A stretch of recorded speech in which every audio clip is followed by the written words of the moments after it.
Hi guys, എന്തെല്ലാം വിശേഷം? എല്ലാവർക്കും സുഖമല്ലേ? ഇന്നിപ്പോൾ പുറത്തിറങ്ങേണ്ട എന്തിനാന്ന് വെച്ചാൽ കുറച്ച് സാധനങ്ങൾ മേടിക്കണം അത്യാവശ്യമായിട്ട്. ഇന്ന് രാവിലെ ബഹ്റൈൻ ഗവൺമെൻറ്റിൽ നിന്ന് ഒരു അലേർട്ട് മെസ്സേജ് വന്നിരുന്നു. അതായത് അത്യാവശ്യമുള്ള സാധനങ്ങൾ, ഇപ്പോൾ നമുക്ക് വെള്ളം, ഫുഡ്, അതുപോലെ കാർ ഫുൾ ടാങ്ക് പെട്രോൾ ഒഴിച്ച് വെക്കണം, മൊബൈൽ ഫുൾ ചാർജ് ആയിരിക്കണം. അപ്പോൾ ഇതൊക്കെ മേടിച്ച് വെക്കണം എന്ന് പറഞ്ഞ് മെസ്സേജ് വന്നത്. അപ്പോൾ അങ്ങനെ മെസ്സേജ് വരണമെങ്കിൽ അപ്പോൾ എന്തോ ഒരു ഇതുണ്ട് അല്ലേ?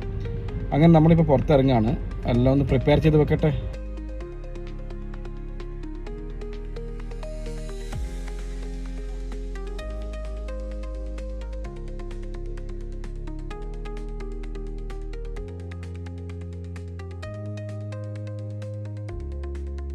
കിട്ടിയാ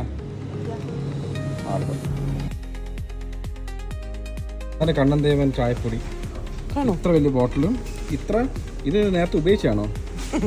ഡൗട്ട് ഉണ്ട് സത്യമായിട്ടും. എന്താ ബിസിനസ്? ഞാൻ ആ സാധനങ്ങളൊക്കെ മേടിച്ചു. നീണ്ട ക്യൂ ആണ്. ഇപ്പം ഈ ഒരു ടൈമിൽ ആൾക്കാരൊക്കെ സാധനം സ്റ്റോക്ക് ചെയ്ത് വെക്കുകയാണല്ലോ. റിവേഴ്സ് ഓട്ടം എല്ലാം കൂടി വീഴല്ലേ? അയ്യോ, ഷോപ്പിംഗ് എല്ലാം കഴിഞ്ഞു. ഇനിയിപ്പോൾ ഇതെല്ലാം പോയിട്ട് അടക്കി വെക്കണ്ടേ?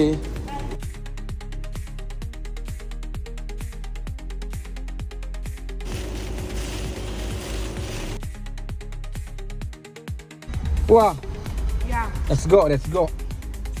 ഇനി ലെറ്റ്സ് ഗോന്റെ കളികളാ. ഓക്കെ, ഇതേതാ പാട്ട്? ഇത് പാർക്കിങ്ങിനാകുമ്പോൾ വെച്ചാൽ റേഞ്ച് ഉണ്ടാവില്ല. അതിൻ്റെ ഒരു പ്രശ്നമാണ് നമ്മൾ അനുഭവിച്ചുകൊണ്ടിരിക്കുന്നത്. കേട്ടാ, കേൾക്കുന്നല്ല പാട്ട്.